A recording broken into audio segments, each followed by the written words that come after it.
My son accidentally exposed my affair during an innocent conversation, and from that moment, everything unraveled. My husband pieced together the truth, demanded a DNA test for our youngest child, and without a word, without even packing a bag, he vanished. Now I'm left in a silent house, surrounded by questions, shame, and the wreckage of my own decisions. On Friday, after dropping my Volvo off for service, I chose to hitch a ride home with the service guy instead of going back to the office. He promised to drop the car off on his way back. Yard work awaiting the warm late spring day solidified my decision. While raking leaves in our expansive backyard, I spotted my brother's red Corvette pulling into the driveway, sparking concern. As I approached, I overheard my son, Sam, calling him Dad, which puzzled me. My brother explained he was returning Uncle Joe's circular saw, jokingly referring to me as Clueless Joe, which stung. Feeling unsettled, I discreetly recorded the conversation on my cell phone. Sam mentioned wanting to spend time at my brother's place now that school was out, revealing my wife's frequent visits there, which alarmed me. Hearing my son inquire about why my wife doesn't divorce me and move in with my brother, everything started to make sense, leaving me deeply troubled. Eric boasted that since he got your mother pregnant, he's asked her monthly about divorcing me. She refuses, citing that while I'm great in bed, I'd make a terrible husband. She cherishes her relationship with her husband, not me, despite the intense physical connection we share. Her husband makes her feel loved. She loves him, not me. That's why she won't leave me but occasionally sleeps with Eric. I have to leave now, but I'll see you at your grandparents' tomorrow for the family gathering. At that moment, my legs turned weak as I sank down the garage wall into the garden. My world shattered. Discovering my son isn't biologically mine was devastating. My wife's affair with my brother, resulting in her pregnancy, was overwhelming. Somehow, I managed to return to my work spot, collapsing on the rope swing where I used to push my son to his joy. I sat there, crying until a puddle formed beneath me. Before taking any action, I needed to evaluate my situation. Then it hit me, the DNA test we all took. But what if my wife tampered with the results, swapping Eric's saliva for mine? That would hide the truth about our son's parentage. Feeling betrayed, I reconsidered my reality. I'm Joe Tyndall, 43 years old, still maintaining my college weight of 175 pounds. Though my passion for running is now sidelined by family and work responsibilities, I still manage a few miles each week, sometimes participating in charity races. I hold the dual positions of Chief Financial Officer and Chief Operating Officer at Tyndall Machine Company in my hometown, a family business spanning generations. Initially founded by my great-grandfather, a blacksmith, over time we've evolved to specialize in precision parts for aerospace and metal replacement industries. My father, Edward, serves as president, while my brother, Eric, is the chief marketing officer. Despite lacking a college education, my father learned his trade at a reputable trade school, whereas I hold bachelor's degrees in industrial engineering and accounting. Unlike me, my younger brother Eric, who excelled as a high school football running back, pursued a physical education degree in college, mainly to maintain his eligibility for football. Despite lacking precision skills, Eric's strong interpersonal skills and name recognition proved invaluable in cultivating and maintaining customer relationships for Tyndalls. While we occasionally clashed, such as over commission structures, ultimately our differing roles complemented each other, contributing to the success of our family business. I first noticed my wife, Carol, during a charity 5K run where her exceptional physique caught my eye. Despite my fair share of encounters with attractive women, Carol's appearance stood out, with her narrow waist and perfectly proportioned muscles. Though initially infatuated, it was her stumble during the race that led to our first conversation, eventually sparking our relationship. Carol, an English teacher with a degree in secondary education, and I married a year after our chance encounter. Despite our desire to start a family, conception proved elusive. Despite our efforts, we focused on enjoying our relationship. It wasn't until Carol missed her period twice that we realized our joy. Growing up, I learned that family was crucial, especially in our tight-knit community where the Tyndall family had a long-standing presence. Family photos adorned our parents' house, showcasing our pride and our lineage. Carol's pregnancy had its challenges. She was bedridden for the last 2 months, and the delivery was complicated, nearly costing both her and our newborn son's lives. Sam, our son, grew too large for a natural birth, necessitating a cesarean. During the procedure, the doctor warned us of the severe risks involved in future pregnancies, prompting us to opt for surgery to prevent any further danger to Carol's life. Sam's birth made him all the more precious to us, as we knew he would be our only child. Sam was an energetic child, always active and fond of roughhousing with me, though Carol wasn't always thrilled about it. As he grew, our bond began to strain, especially after his 15th birthday. Our once close relationship deteriorated as he became increasingly distant, absorbed in his phone and games. He seemed to resent my profession as an accountant, viewing it as less masculine compared to others. It was evident that he had outgrown me physically and emotionally, causing tension between us. Over the years, Carol remained an exemplary wife, excelling in her role as principal at McKinley School, which caters to students facing academic and social challenges, such as fighting. However, the stress of managing disruptive students occasionally led to conflicts at home, with Carol expressing frustration over trivial matters. Despite this, our closeness remained strong, with no issues in our sex life. My world was rocked when I overheard my brother confessing to Sam that he was Sam's biological father, implying a long-term affair with Carol. Doubt gnawed at me, especially considering Sam's resemblance to both my brother and father, leaving me questioning the truth. That evening, I scrutinized Carol's behavior for any signs of infidelity, but found none. We shared a lively dinner, and later, when alone in the kitchen, Carol surprised me by wearing nothing but a lace apron. Despite my suspicions, our intimacy that night was passionate and genuine, affirming our love for each other.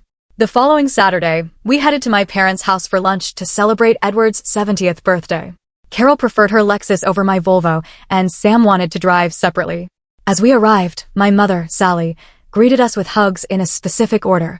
Carol, Sam, then me, mirroring the sequence for Edward. Observing Eric's interaction with Carol, I noticed his enthusiastic embrace toward Sam, followed by an instant hug from Carol. This unexpected reaction fueled my suspicions about their long-standing affair. My attempt to subtly probe for answers resembled Inspector Clouseau's clumsy investigation style, hoping to uncover any hidden truths. During a lull in conversation, I casually inquired about Eric's availability to cover for me at the office, knowing full well his lack of understanding of accounting processes. His cryptic response about a big project confirmed my suspicions, evident from Carol's uneasy reaction.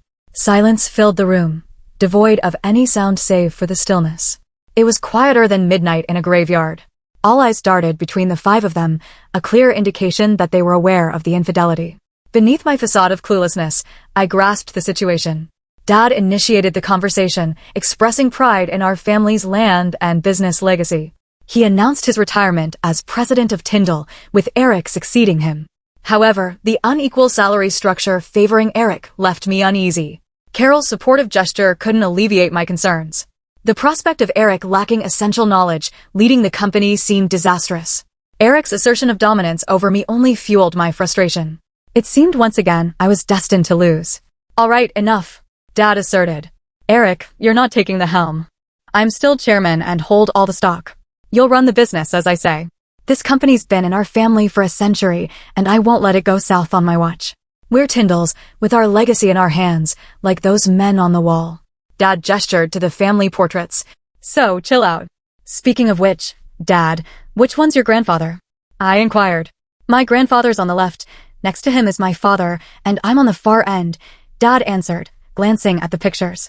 I realized I looked nothing like any Tyndall. I don't get it, I admitted. My mother's demeanor changed. Joe, it's time you knew. Your mother and I planned to marry, but she got pregnant at her bachelorette party while we were together. We thought you were mine until a DNA test proved otherwise when you were 10. But Eric was. Well, that cleared up some questions about how I was treated compared to Eric. It wasn't the bombshell I expected. I was probing for answers about Sam's biological father and got hit with this bombshell instead. Everything had flipped upside down. There wasn't much I could do now, but it left me with more questions. Finally, Mom spoke up, saying, "That doesn't mean we love you any less than Eric. We raised you as our own, and we still see you as our son." It was comforting to hear from her, but how did this tie into what I overheard Sam and Eric saying? All right, Dad, that explains my body type. But why doesn't Sam resemble me like you and Eric? Here's another curveball for them, Joe. You and Carol struggled to conceive. It weighed heavily on Carol, fearing she couldn't fulfill your wishes. She recalled your comments and worried you might be sterile. Your mother and I thought Eric could provide what you couldn't. We hoped to keep it hidden, but DNA tests and physical differences between Tyndall and non-Tyndall bodies made it inevitable. My mind was overwhelmed with emotions, swirling like a tornado. I couldn't find the words to comprehend this discovery. Both my mother and wife hugged me tenderly, tears in their eyes. Mother whispered, "My son, I'm so proud of you." Carol murmured, "My husband, I love you so much." Dad said, "We hoped you'd understand and feel the love your family has for you." "Oh, can I call you Edward now that I know you're not my father?" I asked sarcastically. "Why would you think I wouldn't be hurt by this?" Sam snapped, "Now you understand the humiliation I've endured, having kids think you're my father instead of a real man like Eric." "Gosh, Sam," I retorted, drawing everyone's attention with a slap to his face. Carol interjected, "Joe's been an exceptional father to you, sparing no effort to make you happy. I've seen plenty of kids with worse fathers, but none better." I added sarcastically, "Consider yourself lucky to have him." "Why wait so long to reveal this?" Concern for my feelings, I challenged. "Why not rip off the bandage instead of deceiving me all these years? You must have had some laughs behind my back as I boasted about my great son while you called me clueless Joe." Once again, silence dominated the room. "We couldn't tell you, Joe. It would have hurt too much, and we hoped it wouldn't come to light," Dad explained. "Plus, we needed you at the plant. You're the brains and creativity behind the operation. Losing you would have been catastrophic, and frankly, we couldn't afford to replace you. Headhunters showed us salaries for CFO and COO positions, more than double what we pay you." "I can't wrap my head around all of this," I exclaimed. "You encouraged my brother to impregnate my wife for a Tyndall heir, not mine. You kept me underpaid to boost profits. You made me believe I'd run the show one day, but apparently Tyndall blood matters more than competence. I can't take any more surprises today," I continued bitterly. "Next, you'll probably tell me my beloved wife is still sleeping with my despicable brother. The big reveal. Will she confess or continue lying as she has for 17 years? Once again, silence filled the room. Eyes darted between the culprits, none daring to deny the grave transgression. Finally, a feeble voice whispered, "I'm sorry, Joe, truly sorry. But you must understand the pressure and stress I face at work. I don't love him. I despise him for who he is, but I need him to maintain my sanity." With that, she collapsed to the floor. My instinct urged me to comfort her, but reason intervened. She brought this upon herself, and now must face the consequences. "Sorry about this, son, but Son," I interrupted. "What hypocrisy. You've shattered my entire existence, showing me minimal affection compared to Eric, encouraging my wife's betrayal, and pushing Eric's spawn onto me, all while laughing at my obliviousness." I stormed toward the exit, hurling a heartfelt "screw you" at each of them. Just as I reached the door, a hand gripped my arm. "I'll stop seeing your wife. She's all worn out anyway," Eric declared. The audacity infuriated me. I tried to leave, but Eric spun me around. Seizing the opportunity, I aimed a punch at his nose but missed, striking his throat instead. His eyes bulged, and he collapsed, gasping for air. This was my final opportunity. Stepping back, I delivered a forceful kick to his groin, eliciting a blood-curdling scream. Carol and Sam rushed to his side, their reactions contrasting. While Sam tried to console his mother's partner, he hurled insults at me. Carol, meanwhile, unleashed her fury, kicking Eric relentlessly. Leaving the chaos behind, I drove Carol's car into Eric's Corvette and grazed Edward's F-150 in my distress. Seeking solace, I pulled into an abandoned gas station where waves of sorrow and rage washed over me. Beating the dashboard in frustration, I eventually succumbed to exhaustion amidst the turmoil. Carol's attempts to reach me went unanswered.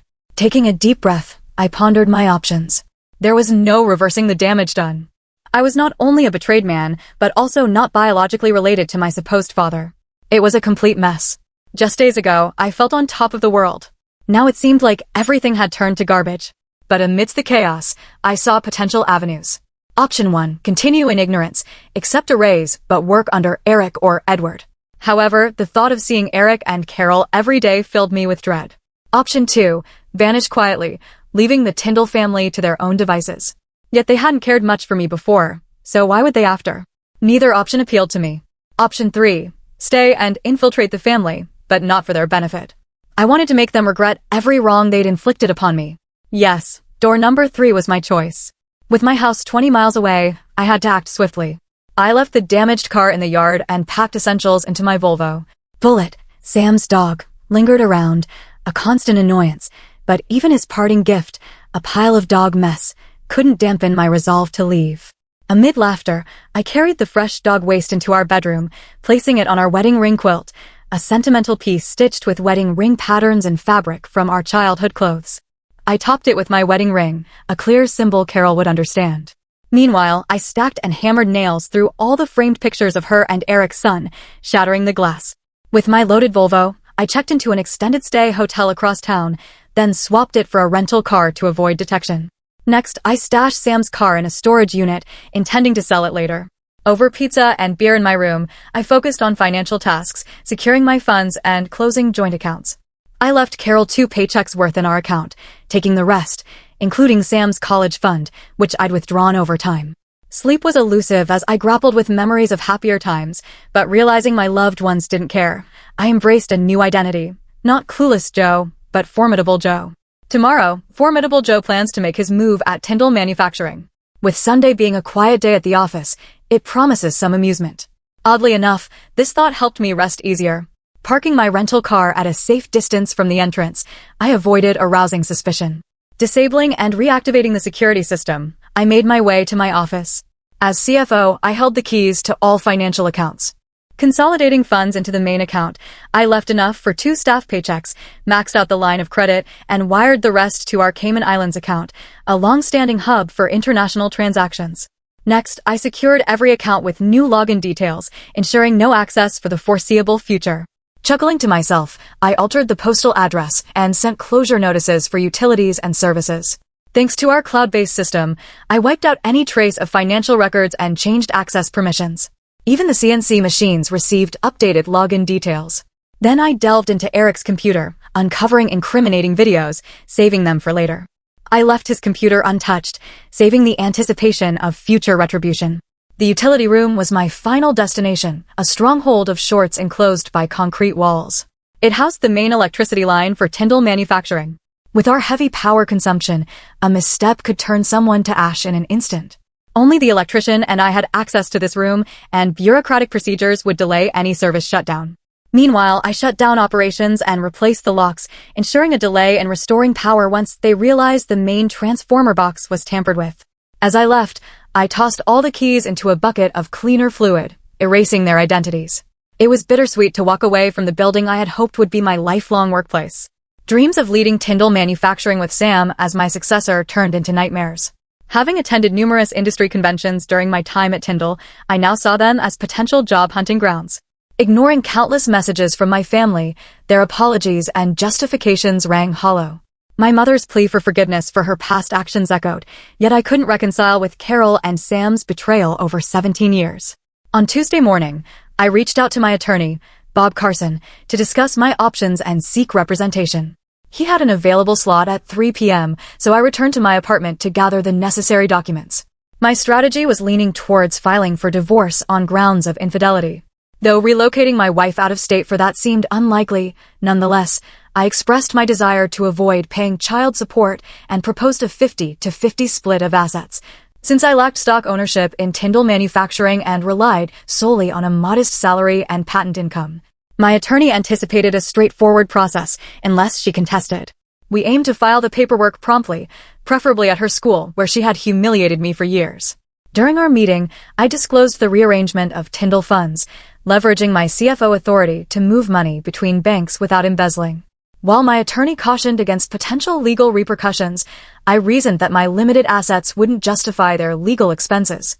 He emphasized the need for a $3,000 retainer check and advised caution in potential legal battles. Soon I found myself in 3 meetings where companies sought my services and access to my patents.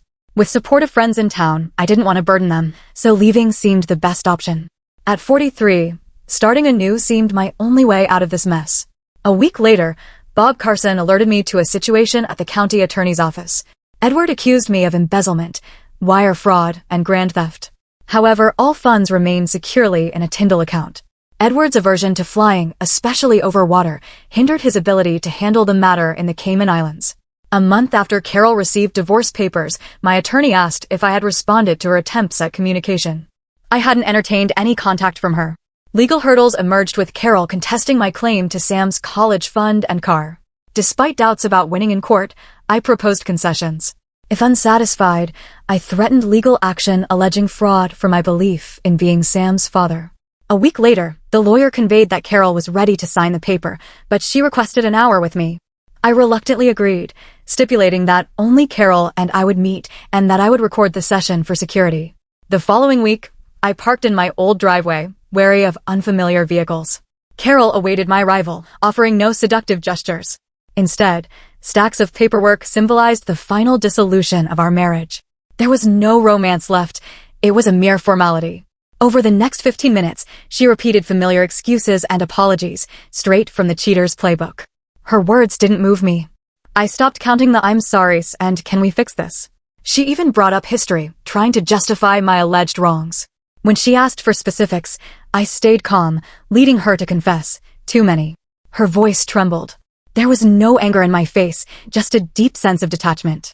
Seeing my disinterest, she tried to engage me. Do you have any questions? I met her eyes and asked, why? Letting out a sigh, she began her explanation. You know, I felt pressured into having Eric's child. Edward insisted on continuing the Tyndall bloodline, fearing Eric's offspring wouldn't meet our family standards. Even when we tried for Sam, I hoped it would be yours, but I made a huge mistake. The thought of labeling her with the same term Edward despised was tempting. I let her stew in her own guilt for a while.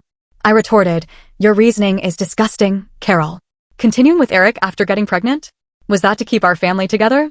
Did you enjoy secretly humiliating me? I yelled, no, Joe, that was about me, not you. You vowed to be faithful, yet you slept with my brother. Who thinks that's okay? It doesn't matter if I knew. I misspoke, Joe. What I meant was, it was more about me than you. When I chose to have Eric's child, I realized he wasn't as attentive as you. He was selfish, focused on his own pleasure, not mine. I couldn't wait to be free from his demands. Once pregnant, I ended things with him. From then on, my attention was on you, the man who truly loved and respected me. After experiencing your care, I valued you even more. So you returned to him because I was too good to love? That's absurd. This may sound harsh. Hey, this whole Eric thing sounds terrible. Come on, just hurry up and tell me the sad story about how you had to deal with the big bad man. It didn't please you, did it? Please, Joe, I've only got an hour left to tell what's left of my life with you. I still love you, but I know I've ruined my chance with you. I just want to convince you that what I did was completely unrelated to my relationship with you. You were wonderful to me, the best husband a woman could ever have. But I have a flaw. I've been very successful in my life, and sometimes it goes to my head. I start to think I'm better, smarter, and more intelligent than my peers. I lose my compassion for others and act like an arrogant witch, and you know I do. I needed a man to be cruel to me, and Eric fit the bill. Joe, this flaw was manifested after your mother and father convinced me to get pregnant by Eric rather than you. You mean when you were bred like a farm animal? I interjected. I suppose it was somewhat like that. There were no expressions of love. We undressed, had sex, and I left with no post-coital cuddling. Kissing on the lips wasn't permitted. I found that I enjoyed lovemaking, not the loving, tender lovemaking we had. My world would consist of his large size slamming into me with unbridled passion as my hair was pulled back so I faced the ceiling. My husband, my school, and my family did not exist. Only the fireworks inside my skull and the raging heat in me. After climaxing together, I'd swiftly shower, dress, and leave without even a goodbye kiss. There was no set schedule for our next encounter. I'd only reach out to him when I craved rough, primal lovemaking. Sometimes it happened twice a month, other times there'd be a 3-month gap. Eric didn't mind how often I visited him. To put it simply, Joe, I returned to Eric because it humbled me. I needed to be taken off my pedestal and stop being so arrogant. Rough lovemaking fulfilled a need I couldn't control. It wasn't because you were lacking as a lover. I had a different need altogether. Moreover, I felt ashamed to have you treat me with the tenderness and affection I sought from Eric. You're a caring, loving person who always treated me like royalty. Instead of seeking therapy, I used him to address my superiority complex. Looking back, I realize I made a huge mistake, and I'm sorry for hurting the best man I've ever known. Someday, when this is all behind us, I hope you'll remember the moments of happiness we shared. That's quite a story, I said. But do I really have all the facts, or is there more? She replied softly, yes, you know everything. Are you sure? I pressed. Let's see what I might have missed. When was the last time you were with him? It was after that awful incident at your parents' house, when I was kicking his kidneys, she confessed. And did he use protection? I questioned. She shook her head. Did you ever consider the risk of contracting an STD from Eric? I probed further. She responded with a shrug, indicating uncertainty. Did we ever have sex on the same day you were with Eric? I asked. She paled at the question. I always douched afterward, both there and at home, she responded. But that doesn't answer my question. How many times, Carol? I pressed. Not many, Joe, but there were times when you really wanted intimacy, and I didn't want to turn you away. On those occasions, I suggested oral instead of intercourse, she explained. Now that you've circled around the question, let's get to the truth. Did you ever give me sloppy seconds? I questioned. I didn't keep track of that. I didn't want to hurt you, but there may have been a few times over the years when it happened. I can't give you a specific number, but it's possible, she admitted. The lasagna I had for lunch at Mama Anna's restaurant churned in my stomach, like the bubbling lava of Vesuvius. The thought of having sloppy seconds was too much to bear. Just like Vesuvius, the hot lava erupted from my mouth in a violent projectile vomit. The table and Carol were suddenly covered in the remnants of my previous meal. I stumbled to the door, leaving a trail of half-digested food behind. Carol's sobs pierced my ears as I left. Apparently, she wasn't fond of vomit on her carpet or dress. Unfortunately, my attorney had to reprint the documents, as no one at the courthouse would handle them after the incident. 2 weeks later, the divorce was finalized, with me receiving half of the college fund and car proceeds. She gets to keep the house until our son finishes high school. I'm sure he was upset, but since he no longer wanted me in his life, I took my money and left. Since I wasn't the biological father, I refused to pay child support. If required by the court, I changed the filing to infidelity and threatened to sue all the Tyndalls for fraud. No one wanted that scandal. I was already ashamed to be associated with the Tyndall name. During my self-imposed isolation, I debated whether to review the video files I had obtained from Eric's office. I was still reeling from the knowledge of Carol's infidelity, let alone ready to watch two people being intimate. I despised the thought of intimacy. Each file had a name, and a chill ran down my spine as I saw the name Sindra on one of the smaller files. Sindra was the wife of one of my best friends, John Brown. John was 2 years ahead of me in high school, and we had little interaction as he was a popular athlete and I was a nerdy outsider. But this geek was chosen to assist the athlete in his mandatory English class. While he excelled in science and math, he struggled in English. Throughout the semester, we developed a friendship until he departed for a small college on a football scholarship. After graduating, he returned to our town to be close to his elderly parents. He approached me about employment, and I was pleased to see that the focus was on math and engineering, which suited our shop well. Upon my recommendation, he was hired, and we rekindled our friendship. A couple of years ago, John and Sindra encountered a rough patch in their relationship. From what I gathered, Sindra had a night out with her girlfriends and either got drugged or drank too much, leading to her having sex with another man. She felt ashamed and confessed to John upon returning home, but the damage was done. They had 2 young boys at this point, and divorce would have been disastrous. The Sindra video was the shortest and showed her stumbling into a hotel room. It was evident that a cell phone camera was positioned on a dresser. She moved like a zombie and fixated on the king-sized bed. Eric appeared and undressed the disoriented Sindra. Initially, I thought there was no audio, but it was because there was no conversation. While I had admired Sindra in a bikini at the lake, seeing her standing undressed left me speechless. Now I understood why John was reluctant to let her go. Eric forcefully seated her on the bed, devoid of any tenderness or affection. He proceeded to have sex with Sindra until he reached climax. After satisfying himself, he grabbed a drink from the mini fridge and lit a cigarette. Slowly, Sindra made her way to the bathroom, composed herself, got dressed, and left. Throughout this encounter, neither of them uttered a word. John had always been curious about what had transpired, and now I had some evidence in case he sought revenge. I invited John over to my apartment for a private discussion. After a couple of beers, he inquired about the confidential matter, unaware of my discovery. I informed John that I had stumbled upon a video of his wife engaging in intimate activity with another man. It seemed to me that she may have been medicated, intoxicated, or both. I offered to reveal the identity of the man, show him the video, or both, whichever option would cause him the least pain. It took some time for John to compose himself. Tears welled up in his eyes, and he took deep breaths. I placed a comforting hand on his shoulder, but remained silent. "Who was it?" was his only response. "It's my brother, Eric, but she despises him, thinks he's an idiot." Why would she sleep with Eric? As I mentioned, John, she appeared to be out of it. I'll show you the video to prove she wasn't the one initiating the encounter. After watching the video, John recognized the unnamed man who had sex with his wife after a girls' night out several years ago. She didn't know his name or the reasons behind their encounter. As she tearfully recounted the story to John, he tried to remain calm and asked why this man would sleep with an employee's wife. She explained that it was a one-time occurrence, and he never contacted her again. My guess, John, is that he didn't care about her name. He just was intimate with the most attractive woman and had sex with her. He didn't need to know her name, Just her body, I concluded. As John stood up, he expressed gratitude, stating that this revelation was surprisingly helpful. He mentioned forgiving her previously because of her remorse and distress. Now armed with the facts, he wasn't sure whether to share them with Sindra or not. Deciding to play it by ear, he asked if he could have the video, to which I agreed, stating that it was likely the only copy.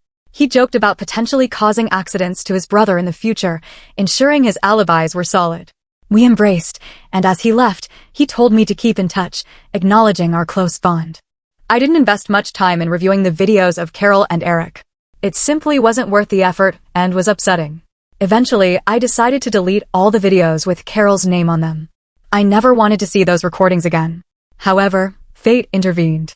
As I was deleting the files, I accidentally hit play instead of delete. What I witnessed was more repulsive than I had anticipated. Carol was on her knees, facing the camera with a euphoric expression. It was clear she wasn't lying when she said her husband, family, friends, and school were forgotten when she was with Eric.